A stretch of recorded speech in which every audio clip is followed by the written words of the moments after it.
속 사람의 상태에 대해서 오늘 한번 말씀을 할 건데, 예를 하나 들어볼게요. 자, 우리가 이제 길을 걸어요. 길을 걷다가 우리 예전에 한번 그런 일 있었죠.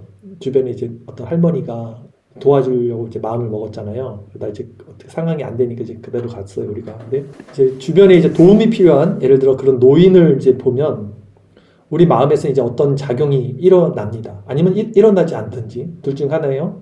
근데 겉사람의 상태에 있으면 우리가 만약에 그런 것들이 보이지 않아요. 왜냐하면 인간은 겉사람이라는 것이 결국 자기가 자기 주인, 개인주의, 내 인생에서 이제 내가 보이니까 다른 것들에 대해 신경이 안 써진단 말이죠.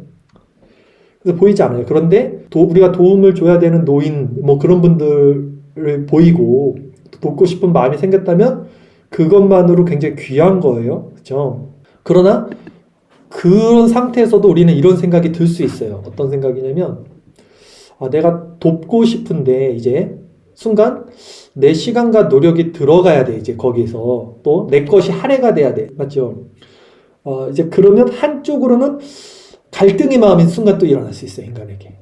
그러면 거기에 이제 두 마음이 생기는 거죠. 도와줘야 되는 선한 마음과 또 돕지 않고 싶은데 어떤 마음이 있어요. 이 두 마음이 싸워서 이것을 이제 이겨서 만약에 노인이 있다면 그 노인을 돕는 게 이게 속사람의 원리가 아니라는 거예요. 속사람의 상태는 그런 원리가 아니라 이거는 내가 생각을 한 거잖아요. 선악을 생각을 했고 선을 쫓으려고 했던 거잖아요. 이게 아니라 에고라 그러잖아요. 우리 겉사람, 우리 자아를 에고라 그래요. 이 에고가 사라진 상태, 완전히 사라진 상태. 즉 겉사람의 소욕을 벗어난 상태를 의미해요.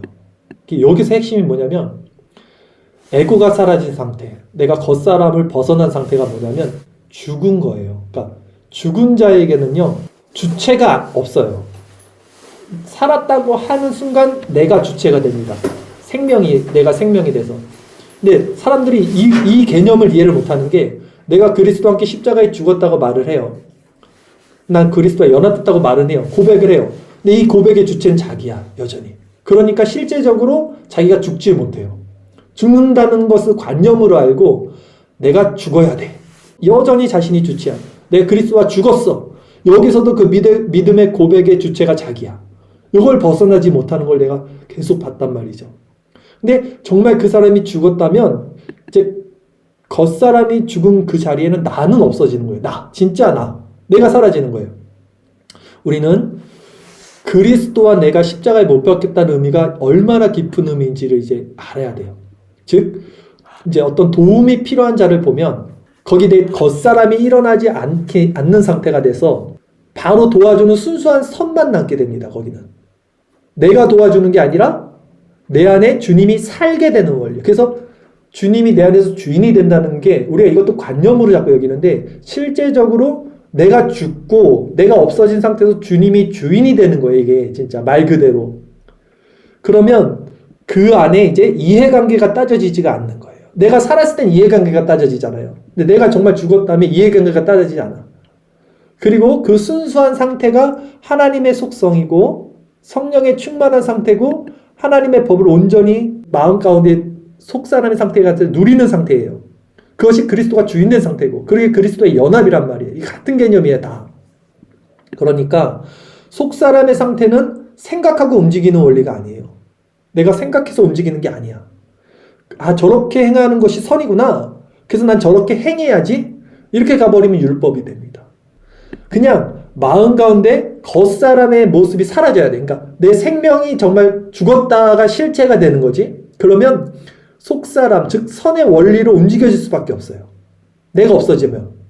그 근거와 원리가 뭐냐면 어떻게 그렇게 되죠? 사람들이 이해를 못해요. 포인트를 정말 이해 못해요. 아무리 설명을 해줘도 관념으로만 받아들여요. 내가 죽었어. 그래, 나는 죽었어. 이것도 인정해요. 이것까지도 흉내내요. 다 죽었대. 근데 진짜 죽었는데 그 죽은 주체도 자기야. 그래서 이 근거와 원리는 뭐냐면요, 죽은 자는 주체가 되지 않는다는 거예요. 정말 죽었으면 주체가 되지 않아요, 그 사람이. 이걸 깨닫는 게 회심이에요. 근데 이게 회심의 비밀이에요. 이게 회심의 비밀이에요. 이게 감춰져 있는데 이 마음의 상태가 무엇인지를 정확히 이제 알고 만약에 회심한 상태에서 내가 죽었다는 의미가 뭔지 알고 그것을 계속해서 추구해 나가는 것이 신앙생활이에요, 사실은. 그러니까 많은 사람들이 신앙생활도 못하고 있으면서도 신앙생활을 하고 있다고 착각하고 있어요. 제가 좀 강하게 말하면. 그러니까 이런 것을 깨닫기 위해서 먼저는 십자가에서 자신이 죽었다는 의미가 무엇인지부터 다시 돌아가야 돼요, 우리는. 뭐 내가 죽고 내 안에 그리스도가 산다 이 말 표현처럼 많이 하는데 내가 죽고 내 생각의 주체가 사라져야 그리스도 안에서 그분의 생명이 우리가 볼 수 있는 거예요.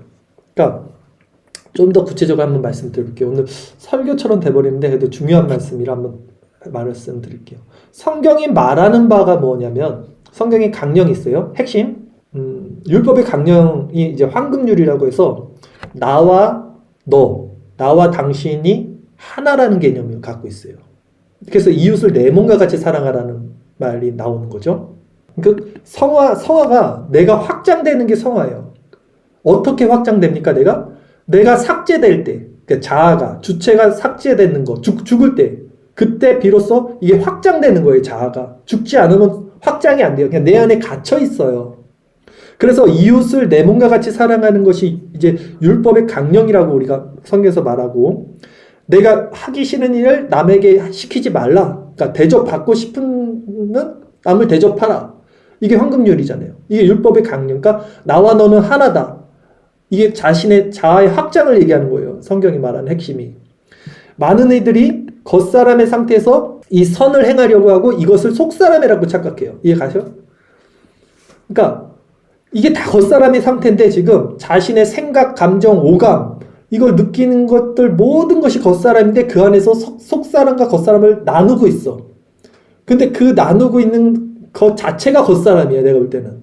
이 다 에고의 상태, 겉사람의 상태에서 선악을 판별하고 그 안에서 도덕적으로, 윤리적으로 그 기준에서 성화를 이야기하고 기독교 진리도 그 수준에서 추구하고 있어요. 왜 그러냐면 결국 그리스도와 십자가에 자신이 못 박혔다는 의미가 무엇인지 몰라서 그래요. 굉장히 깊은 얘기예요, 이거. 정말 깊은 얘기예요. 어떤 철학이나 도덕이나 어떤 종교보다도 심오해요, 기독교는. 근데 너무 기독교가 얕아졌어요. 다른 불교보다도 얕아졌어요. 어느 정도 불교는 이런 느낌으로 얘기를 해요. 흉내를 내요. 자기를 비워야 된다 이런 얘기 하잖아. 해탈. 근데 우리는 그런 얘기도 안 하잖아. 그게 왜 그렇게 되냐면 동양 철학을 쭉 보면 노자, 장자, 그 다음에 이제 공자, 맹자 이런 식으로 흘러가요. 근데 이제 노장 사상이라고 노자 때가 이제 시작이라 보면 노자가 말한 것은 무의자연이에요. 그러니까 자연의 이치대로 살아야 된다. 그리고 그 노자의 후임이라고 해야 되나? 친구라고 해야 되나? 좀 그다음 이제 공자가 이어지는데 공자가 말하는 것도 인의예지예요. 이거 뭐냐면 사람 사이에 지켜야 할 법도가 있다. 같은 얘기거든요. 이게 근데 뭘 추구하냐면 보이지 않는 것에 대한 진리의 어떤 그래서 불교 사상은 텅 비어 있는 거를 많이 얘기하는 거예요. 비어 있다고요. 네. 우리가 없을 무는 없는 게 아니라 꽉 차 있는 걸 무라 그래요. 근데 우리가 표현할 수가 없고 알아들을 수가 있고 알아차릴 수가 없는 거를 그러니까 진리에 대해서 그나마 다가가고 있었고 서양 철학에서 그걸 똑같이 인의예지나 무의자연을 똑같이 얘기했던 게 이데아 사상이었어요. 이게 말만 다르지 똑같은 거야. 플라톤의 이데아도. 그런데 서양 철학은 중세 이후로 임마누엘 칸트 이성이 이제 발달되면서 이걸 버렸어. 그래서 지금 서양에서는 철학하면 그냥 이성적으로 순수 이성 비판, 합리적으로, 논리적으로 이렇게만 보고 있는데 동양은 계속해서 그걸 갖고 왔단 말이죠. 근데 칸트 이후로 바꾼 이 이성주의의 철학 사조가 바로 스콜라 철학이라 그래요. 유럽 사상에 있는. 그러니까 사실 개혁주의도 그 스콜라 철학의 폼을 가지고 그 안에서 발전될 수밖에 없었어요. 시대의 사조상. 그러니까 한계가 생긴 거예요. 지금 이런 말, 제가 지금 말씀드리는 저게 무슨 말이야? 이거는 논리로, 이성으로 말할 수 없는 건데 스콜라 철학에서는 그걸 말할 수 없어 버리기 때문에 한계점이 생겨버린 거예요. 내가 볼 때는. 그래서 오히려 동양 철학이나 이쪽이 조금 더 가까울 수 있어. 그런 면에서 기독교 안에서 이 내면의 세계로 들어갔던 것이 바로 청교도 신학이었어요. 그래서 우리는 개혁주의라는 바른 신학의 틀 안에서도 청교도 신학이라는 마음의 원리, 내적 원리를 추구하는 내용을 공부하고 있는 거예요. 그래서 이런 사상은 사실 이 영성은 어떤 종교 철학 사상보다 깊고 확실하고 완전합니다. 근데 어쩌다 기독교가 이렇게 됐는지 모르겠지만 너무 우습게 됐죠. 너무 하등 종교, 샤머니즘이 돼버렸어요, 오늘날은. 그래서 저는 오늘 좀 어려운 얘기였는데 사실 지금도 그냥 더 할 수가 없어서 시간이 너무 할애가 되니까 이렇게만 말씀을 드리고 마칠 건데 한마디만 정해보면 여기서 제일 중요한 거는요. 이제 말씀을 통해서 자아가 전멸이 돼야 돼요. 전멸. 근데 내가 죽어야지, 이걸 죽어야지, 난 죽었어. 이 의지적으로 결단하는 게 아니라 그리스도에게 넘겨야 돼, 이거를. 내 죽음을. 근데 왜 넘길 수 있냐면 내가 죄인됨을 받고 이 죄의 해결점이 절대 없어요. 근데 그리스도만이 그거의 해결점이라는 것을 내가 본 사람들은 그냥 이걸 원리적으로 자연스럽게 생명을 넘기게 돼서 이게 넘기게 됐으면 내가 주체가 되지 않아요. 근데 이게요. 오늘 바울이 얘기했던 것처럼 겉사람과 속사람이 같이 살고 있기 때문에 순간순간 헷갈려요. 그러니까 우리는 늘 이거를 깨어 있어야 돼. 깨어서 계속 이거를 분별해야 돼.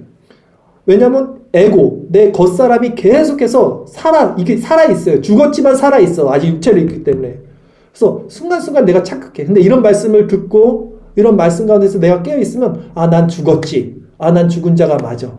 그럼 내 그 생명이라 그랬던 거 이걸 생각하지 않으면 다 자기 생명으로 끄집어 들어서 살아요. 뭐든지 생각, 사고 다.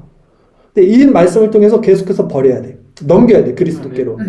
나는 산 게 아니야. 난 죽었어. 그러면 그 빈 공간에 그리스도께서 주인이 되시고 그 안에서 그 원리로 성화의 삶이 일어나는 거예요. 근데 많은 사람들은 내가 죽었어. 난 죽었어. 이걸 의지적으로 생각해 또. 아닙니다. 오늘은 이렇게만 말씀을 마칠 건데 이런 말씀을 좀 더 깊이 나눌 수 있으면 좋겠고 오늘은 13일의 특별 이런 말씀 오늘 왜 전했는지 모르겠는데요. 사실 좀 더 전하고 싶은데 너무 길어질까 봐 오늘 기도 시간이라 오늘 이렇게 하고 있다가 혹시 나눔 가운데서 끝나고 오늘 줌으로 한번 모일 겁니다. 그때 좀 오늘 말씀 생소할 수 있어요. 좀 소화시키기 어려워요, 사실. 그래서 이런 말씀을 좀 더 나눠보도록 할게요.